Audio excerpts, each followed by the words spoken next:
هاد الصورة اللي كتشوف قدام عينيك ماشي صورة عادية، هاد الصورة هي اللي عطاتنا هاد الصور، عطاتنا هادي وهادي وهادي. صور كتكسر القلب، صور جات كنتيجة لعدة أسباب كلها كتمثل في هاد الصورة. هاد الصورة ماشي ديال ملك الأردن، هادي صورة ديال الأمة العربية والإسلامية جمعاء.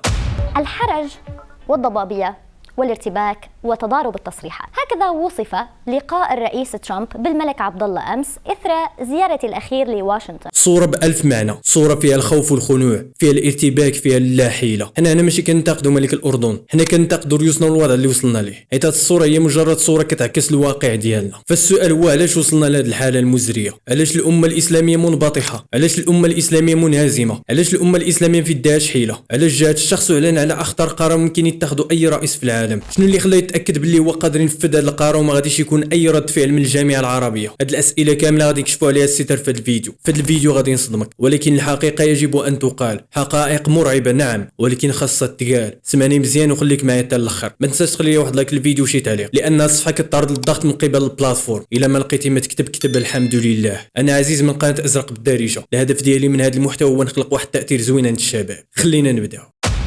نهار الحد 9 فبراير 2025 نشر الديوان الملكي الاردني بيان كيقول فيه بلي ان عاهل الاردن عبد الله الثاني غيقوم بزياره للولايات المتحده الامريكيه، ومن المقرر انه يتلاقى مع الرئيس الامريكي دونالد ترامب، اللي قال لي كثر عليه القيل والقال. الاعلام العربي تبع الزياره من اولها الى اخرها، اللي قال لي اختلفوا عليه الاراء بين مؤيد ومعارض. هذا اللقاء خرج فيه ترامب كاع العجرفه ديالو. حاسما ان الاردن ومصر سيقدمان الارض المطلوبه. I believe we'll have a parcel of land in Jordan. I believe we'll have a parcel of land in Egypt. We may have someplace else. 99% we're going to work out something with Egypt. في هذا اللقاء ترامب اعلن على الخطه اللي باغي يطبقها في الشرق الاوسط. الخطه كتقول طرد اصحاب الارض نحو الاردن او مصر. الاردن متمثله في الشخص المالك ديالها، كيقول بلي انه مستعد ياخذ 2000 طفل من الاراضي المقدسه، وغادي يتسنى مصر تحط الخطه ديالها على الطاوله. حسنا، سنفعل ما يجب ان نفعله للصالح العام، وكما قلت سنستقبل 2000 طفل باسرع ما يمكن، واظن انه يجب ان يكون هناك مناقشات مع الدول العربيه عموما.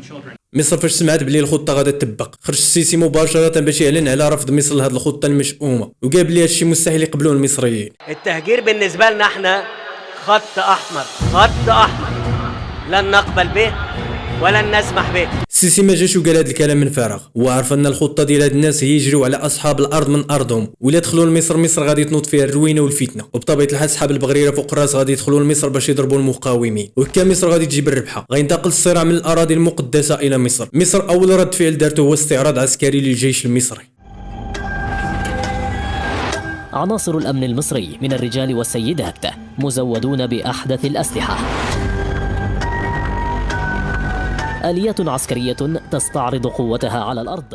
استعراض كتقول فيه مصر لامريكا وبنتها اللي قرب الحدود غادي يتحرق. نساو باللي كاع الاسئله والمعدات العسكريه ديالهم جات من امريكا. نساو باللي امريكا هي اللي حطت السيسي تما. نساو باللي امريكا تقدر تقطع عليهم المساعدات ديالها من غدا، وتحرض عليهم البنك الدولي اللي بسببه مصر باقا واقفه. الشيء اللي يقدر يريب مصر في ساعه ويدخلها في ازمه خانقه ودير الافلاس، والشعب عاوتاني غادي يخرج للشارع. هنا غادي تقول لي كيفاش؟ واش كاع الدول العربيه الوضع ديالها بحال مصر؟ واش كاع الدول العربيه كاينين تحت الضغط؟ واش بامكان امريكا تقطع عليهم رجليهم كاملين؟ انا غادي نجاوبك ولكن بالادله الدامغه ماشي بالهضره فقط. ركز معايا مزيان وسمع الشيء اللي غادي نقول لك.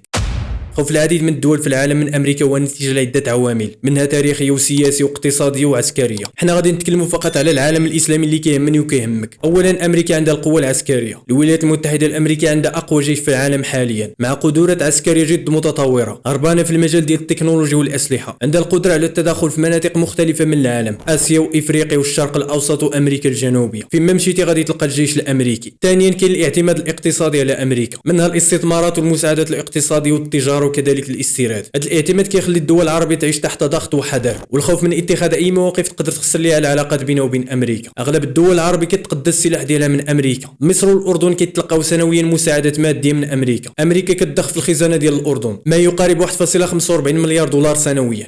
في عام 2022 وقعت الولايات المتحدة والأردن مذكرة تفاهم مدتها 7 سنوات، وبموجبها تقدم واشنطن لعمان مساعدات اقتصادية وعسكرية أساسية بقيمة 10.15 مليار دولار. ومصر كذلك تلقى المساعدات من أمريكا كل سنة. هذه المسألة ديال المساعدات هي أكبر تهديد للسيادة ديال الدول، هي بحال القوامة في الأسرة. كنتي كتصرف على دارك فانت اللي عندك الكلمة، القرار كيرجع لك انت. كانت المرأة هي اللي كتصرف عليك، وكنتي انت يا شاد الركنة ما غاديش تكون عندك الكلمة الكلمه والقرار. فنفس الشيء بالنسبه للدول، السياده والديون والمساعدات ما كيتلاقاوش. نعاود ذلك، السياده والديون والمساعدات ما كيتلاقاوش. ثالثا الدعم السياسي. الولايات المتحده الامريكيه عندها تاثير كبير في المؤسسات الدوليه مثل الامم المتحده، عندها حق الفيتو في مجلس الامن داخل الامم المتحده مع الدول الاربعه الاخرى، عندها السلطه في صندوق النقد الدولي والبنك الدولي. المؤسسات اللي غرقوا بزاف ديال البلدان العربيه بالديون، نهار يحبسوا التمويل على مجموعه من الدول غيديروا الافلاس. لهذا الدول العربيه محتاجه الولايات المتحده الامريكيه في العديد من المؤسسات الدوليه، مادام عندها تدخل في هذه المؤسسات وعندها اليد العليا فيها. رابعا امريكا عندها تاريخ من التدخلات في الشؤون الداخليه للدول بما فيها الدول العربيه والاسلاميه. امريكا دخلت في كابول ورجعوهم كمصدر عالمي للتطرف،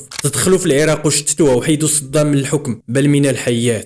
عندهم يد في ليبيا، عندهم يد في سوريا، عندهم يد في لبنان. هادشي كامل رساله باقيه الدول العربيه، الا ما شديتيش الطريق حنا جايين ليك، وقتك جايه. خامسا دعم التغييرات السياسيه في العديد من الدول. الولايات المتحده الامريكيه كتقدر تخلق فتن وتوترات في العديد من البلدان تحت ذريعه غياب الديمقراطيه وحقوق الانسان، وكيقولوا ان الحكام اللي ما ملتزمينش بهذا الشيء خاصهم يتحيدوا. السعوديه من اكبر الملفات اللي كيهدون به هو ملف غياب حقوق الانسان والديمقراطيه. السعوديه ماشي غير جات ولات كدير مهرجانات، ماشي غير جات وعطات رخصه السياقه للمراه، راه بهذا الملف شادينهم. وكذلك ملف الحمايه من ايران، كيقولوا لهم بالحرف بغيتوا الحمايه خلصوا. في سنه 2017 داروا صفقه مع ترامب في 400 مليار دولار، 110 المليار ديال الدولار كانت غير ديال الاسلحه. وكا كان كيدوي ترامب كيدوي بواحد العجره فما يمكنش. And I said to him, King, you got trillions of dollars. Without us, who knows what's going to happen. Maybe you're not going to be able to keep those airplanes. Because you know what? They'd be attacked. With us, they are like, safe, totally safe. سادسا من اكبر الوسائل اللي عند امريكا ضد كاع الدول هو ما يسمى بالعقوبات الاقتصاديه. الولايات المتحده الامريكيه عندها القدره انها تفرض عقوبات اقتصاديه قاسيه على الدول، عقوبات كتاثر على الاقتصاد وعلى مستوى المعيشه داخل الدول. العقوبات كتشمل مثلا منع الشركات الامريكيه من الاستثمار في ديك الدول، منع المسؤولين الحكوميين والسياسيين ورجال الاعمال من الدخول لامريكا، منع استيراد وتصدير السلع نحو امريكا. هذه العقوبات ديجا تفرضوا على مجموعه من الدول في العالم، منها روسيا وايران وكوريا الشماليه والعراق وافغانستان والصين. سابعا العلاقات الدبلوماسيه. العلاقات الدبلوماسيه القويه مع الولايات المتحده الامريكيه جد مهمه في هذا العالم المتوحد. كاع الدول كيتسابقوا باش يوقفوا جنب امريكا ما عدا الصين وروسيا، والسبب بطبيعه الحال هو كونها اقوى حليف في العالم حاليا بعد سقوط الاتحاد السوفيتي في التسعينات. وامريكا كتستغل هذا الشيء وكتحقر عليهم بهذا المعنى، لانه بطبيعه الحال القوه هي اللي كتكلم في العلاقات الدوليه ماشي الهضره، وكتبدا عليهم بالاملاءات. شري من عندي السلاح، زيد من انتاج البترول باش نضربوا روسيا. السعوديه بغيتي الحمايه من ايران والحوثيين في اليمن، اعطيني 400 مليار دولار باش نخلق وظائف للامريكيين. هكا كيفكروا من الاخر. راه المهدي المنجر الله يرحمه ماشي غير جا وبدا كينتقد الهيمنه الامريكيه والنظام العالمي الجديد، النظام اللي فرضه الغرب على الشرق، ماشي غير جا وتحدث في كتبه والمحاضرات ديالو على ما يسمى بالاستعمار الجديد، الاستعمار اللي كتمارسه الولايات المتحده الامريكيه ضد العالم العربي والاسلامي، كتمارسه بطرق مختلفه، منها العسكريه، منها الاقتصاديه، منها الثقافيه، ومنها الاعلاميه. كنتمنى من الله سبحانه وتعالى انه يحمي جميع المسلمين في مكان من هذا الخبث اللي جاي. وفي الاخير بغيت منك واحد الطلبه صغيره، هذا انستغرام ديالي كندير فيه واحد المحتوى جديد، محتاج للدعم ديالكم فيه. كان معك عزيز من ازرق بالدارجه. السلام عليكم.